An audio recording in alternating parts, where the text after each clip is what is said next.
All right, so we're looking into now 20th century California and the way that really has um, you start to see the genesis of becoming a metropolis, as, at least in certain places like San Francisco and Los Angeles.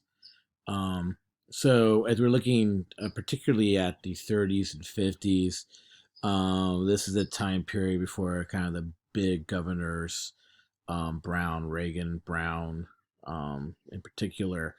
And so we're still kind of like flexing the muscles a little bit here with regards to all of California. But it is starting to become a place where you're seeing, again, continual struggles over labor, racial tensions, particularly during World War II with the internment of Japanese and Japanese American citizens, and also plays a big part in the economy during the war. So let's do a quick overview of some of this. Okay, so the textbook is actually pretty good when it comes to some of these labor issues, and you do get in California the actual running of Upton Sinclair for office. He has this whole epic campaign. So, you know, this is a kind of a somewhat neglected history, is the various labor movements that are working across the U.S., especially the Midwest, and obviously here is the Pacific West.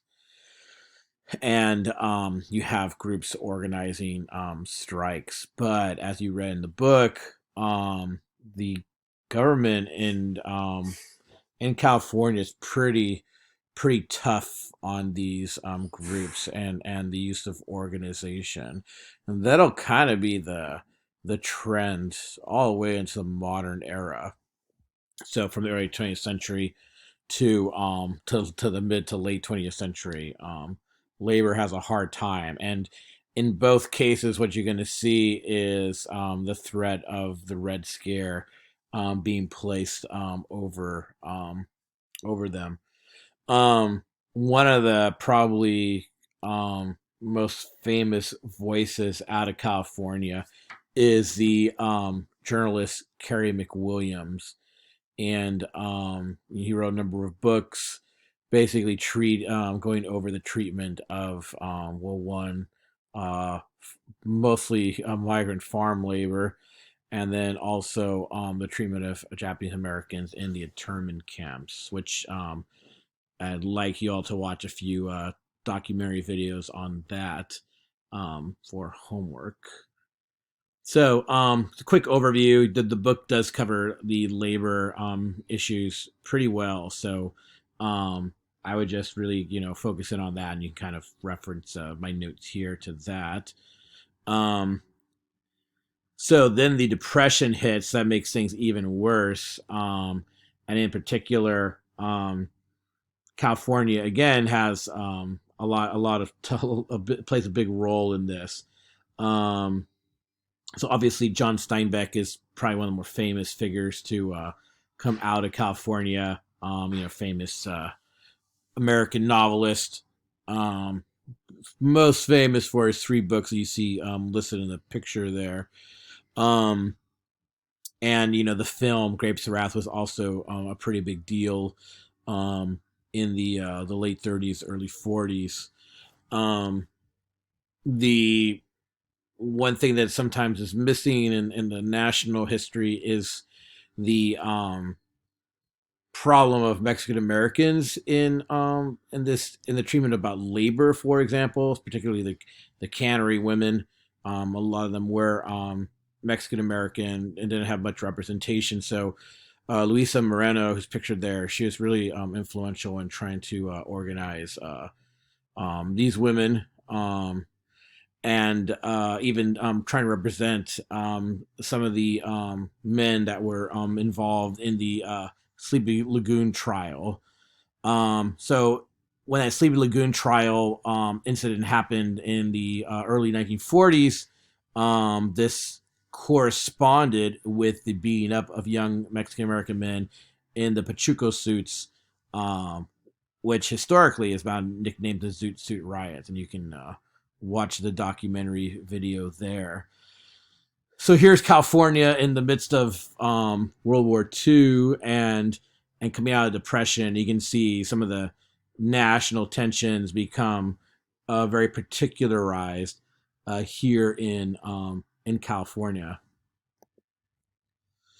All right, so California is famous for its um, military output in industry. So this is the arsenal of democracy. I mean, I remember I used to drive by and see these big hangars where they used to build some of these planes, like Hughes Aircraft and McDonnell Douglas. I mean, these were all everywhere. I mean, you can still see some of this somewhat in around El Segundo area. That's pretty much all gone now. Now it's more, I mean, it's somewhat there, but obviously been really updated. Um, California in general, the public opinion was to kind of stay out of the war. But then with the bombing of Pearl Harbor, you get this heightened patriotism that comes up, and get the U.S. Involved, and it really does expand the workforce here. Obviously, you can see in the image, women join the workforce in droves. Right, this is a really big point of World War II. Because men were all fighting, the women would join, and this did lead to a lot of desegregated labor across the United States. But obviously, that was really big here in California because they don't really have segregation here. I mean, not really, but um, and then the California was also very big in the Bracero program. So because of the so many men were off to fight in the war, Mexico and the United States had established finally some positive relationship with each other. And so this program would send Mexican migrant workers to the U.S. to work mostly in the agricultural um, um, labor force. And that would continue all the way into the mid 60s, believe it or not. So all the way to like this other Chavez UFW strike boycott. So so there again, you do see that connection to California and Mexico that is really famous. All right, I'm going to talk about Japanese internment live in class, so I'll save this these notes for later. But and you also be watching the documentary videos on this, so it's not much for me to go over in particular. Okay, let me talk about post-war California. Um, I got about 5 minutes to do this. So again, your textbook. This is where the book starts going kind of off the rails. It's pretty good initially about post-war California. For starters, the city of Lakewood becomes pretty much the poster child for suburbia, post-war suburbia. So if you think like 1950s television shows and the families with the picket fences and stuff like that, and the two cars, this is kind of the idealization of that. Um, California has one of the big pushes for the multiversity. This is Clark Kerr's vision, right? So the Cal State schools, UC schools, so community colleges. You see all this really branching out to kind of update California as this kind of pioneering state with the realm of secondary education. Um, there's within Aldous Huxley, the famous author of Brave New World. He wrote a book called After Many a Summer Dies the Swan. And in it, he is criticizing this kind of stereotype about California, particularly Southern California, about the eternal youth. And some see it as a satire of William Randolph Hearst, which, you know, Orson Welles would utilize as well in his film Citizen Kane, which some consider the greatest film ever made. And there's a aerial picture of Hearst Castle, which is bananas to just look at. I was there years ago when I was a little kid, a school trip there. So if you ever in town, just check it out. Finally, the other thing about post-war California is you get the Dodgers and Giants come. The Lakers will move over. So I mean, with the realm of popular sports, it really does change the landscape of California. Think how popular the Dodgers are, and the Raiders and the Rams and the Lakers and the Giants, are in the particular cities. It's pretty big stuff. I mean, with the 49ers and Warriors up north. Um, it's also, the place where Walt Disney really shines. I think it's just how big of a corporation Disney is nowadays. Owns Marvel and Star Wars, and even the Skywalker Ranch for George Lucas is here in California. So I mean, a lot of the making of films and the beginning of this Hollywood as an institution comes from Disney and his movies. It starts with a cartoon with Mickey Mouse in 1928, really, and then the Snow White film really kind of added to the popularity of the Disney product until Disneyland itself opens in 1955. And if you've are aware of the news and how Disneyland tickets are a really hot commodity right now, it just shows you the endearing popularity of Disney. Kind of another cultural aspect is the Dave Brubeck trio. Check out that video there. You kind of have this whole West Coast jazz movement. So obviously jazz goes back all the way to like the Harlem Renaissance, post-war World War One sound.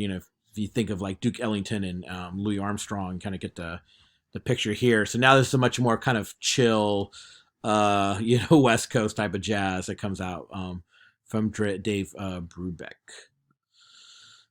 All right, it's also the place for the noir films, starring Humphrey Bogart and Lauren Bacall mostly.